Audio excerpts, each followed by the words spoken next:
Thanks a lot, Mijin, for sending in your name for today's Igbo Name of the Day request. So I asked Mijin to describe herself for me, and she said that overall she's a very giving person, a very generous person. She says that she wants to open up a nonprofit and basically teach law at a college as well too.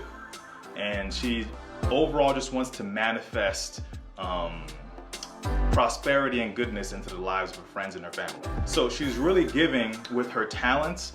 She's in the law field herself, so she wants to teach law. She wants to manifest goodness into the lives of others.